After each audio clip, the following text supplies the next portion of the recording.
Morning students. Today we start with the next topic of the exercise 6 of a chapter 6, that is 6.2. Before starting the exercise, I just want to introduce the various kind of properties of the angles. Now start with the properties: parallel lines and a transversal line. These are the two parallel line and this one is called the transversal line, which cut the two parallel line and make a different angles with the parallel line: angle 1, angle 2, angle 3, angle 4, angle 5, 6, 7 and 8. First start with the corresponding angle. What is the meaning of corresponding angle? That have a same position corresponding to the other angle. See, angle 1 and angle 5 both are lie on the left side of the transversal line. They are both lie on the left side of the transversal line and above the line. Similarly, angle 4 and 8, these two are lie on the left side of the transversal line and below the line. Similarly, angle 2 and 6, these are also lie right hand side of the transversal line and above the parallel line. Similarly, angle 3 and 7, they both are lie on the right hand side of the transversal line and below the line. What are alternate interior angle? The angle between alternate means which are on the position of alternate. Interior means within the lines angle. So these are the two lines. So 4 angle lie between the within the line: 4, 3, 6, 5. So which are in alternate position, that are called the alternate interior angle. Angle 4 and angle 6 both are on the alternate position. So one pair is this, second pair is 3 and 5. Similarly, an alternate exterior angle, that angle lie on the outside of the line. So 4 angles are lie outside of the line: 1, 2, 7, 8. So alternate position: 1 and 7, 2 and 8. Now interior angle on the same side of the transversal line. Interior means inside the line. So these are the two interior angles on the same side of the transversal line: angle 3 and angle 6. Similarly, angle 4 and angle 5 both are lie on the interior of the two parallel line. Next result is, if a transversal intersect two parallel line, then the each pair of corresponding angles are equal.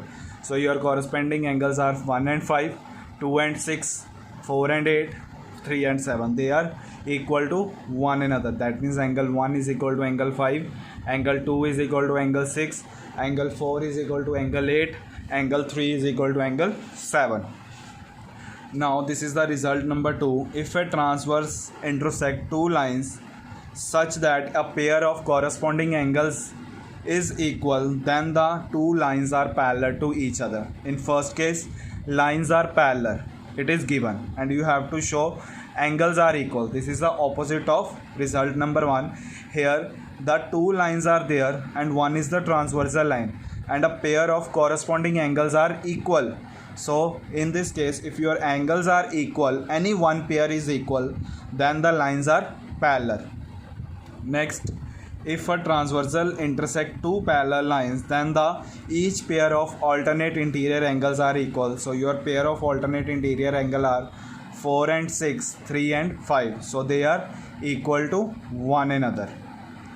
Next, if a transversal intersect two lines, here lines are not parallel, such that a pair of alternate interior angles is equal, then the two lines are parallel. That means if the pair of any pair of alternate interior angles are equal, let us suppose angle 4 is equal to angle 6 or angle 3 is equal to angle 5 is such that one of the condition will satisfied, then your lines are parallel. Next, result number 5.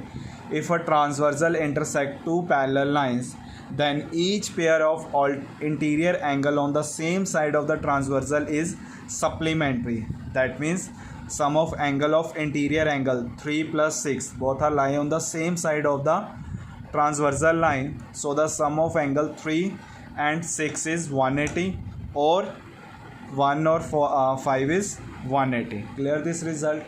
Next is, if a transversal intersect two lines such that a pair of interior angle on the same side of a transversal line is supplementary. That means now it is given, then lines are parallel. That means you have to show that the lines are parallel. This is the converse of result number 5. Now result number 7, lines which are parallel to the same line are parallel to one another. Let us suppose PQ parallel to AB. This is a sign of parallel when you draw two parallel lines. And AB is parallel to RS. Now PQ parallel to AB, AB parallel to RS. That means these PQ and RS both are parallel to one another. Now clear this result. Now start with the exercise for question number 1. See this statement. In a figure 6.28, this is the figure of the question. Find the value of x and y. You have to find the value of x and y. Then show that AB parallel to CD. That means I want to show that first I will find the value of x and y. After that I will show that AB parallel to CD. Now see how to solve. See, find the value of x and y you have to, and second you have to show that AB parallel to CD. See the proof here. This is a straight line. This is a straight line. So this sum of angle is 180 linear pair. Angle x plus angle 50 is equal to 180 because it form a linear pair. So x comes out to be 180 minus 50. So x comes out to be 180 minus 50 is 130. Similarly, we know that the vertically opposite angles are equal. So y is equal to 130. Now see, the value of x and y are equal, and x and y both are form a alternate interior angle.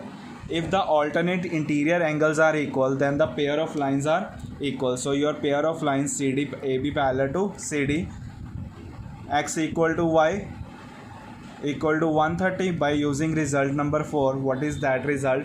If the pair of alternate interior angles are equal, then the lines are parallel. So that means AB parallel to CD. So both the result we have proved. In first part we have to find the value of x and y. In second part we have to show that AB parallel to CD. So this is the solution of question number 1. Now see the solution of question number 2.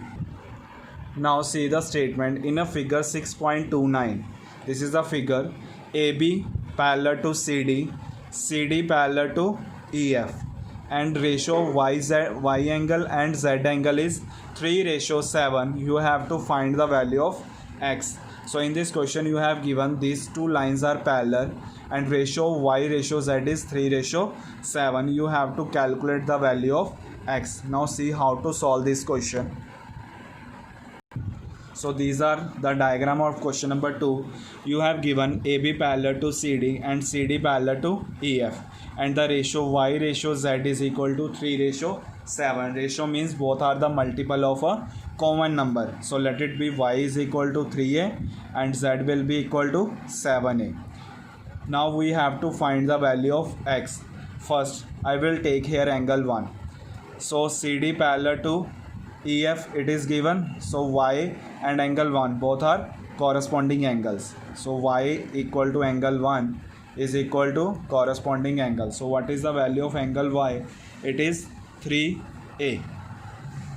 So we know that it is a straight line and the angle sum of 1 and z is 180 because it form a linear pair. So 1 plus z equal to 180. What is the value of angle 1? It is 3a. What is the value of z? It is 7a. 3 plus 7, 10a. 10 goes on this side. So a comes out to be 18. Now you know that y is a multiple of a and z is a multiple of a. So substitute the value of a over here. So y comes out to be 3a. That means 3 into 18. This is equal to 54. And z is equal to 7a. 7 into 18. This is 126. Now see, we have to find the value of x. Now see how to find it. AB parallel to CD given and CD parallel to EF. So by result number 7, if a one line is parallel to the another line and another line is parallel to the third line, then the first line and the third line both are equal. Now see how to solve, how to find x. Now see, AB, it is AB parallel to CD and CD parallel to EF. that means AB parallel to CD, CD parallel to EF, that means AB parallel to EF. So angle X and Z both are equal and both are the alternate interior angle. So value of X comes out to be 126. So this is the solution of question number 2.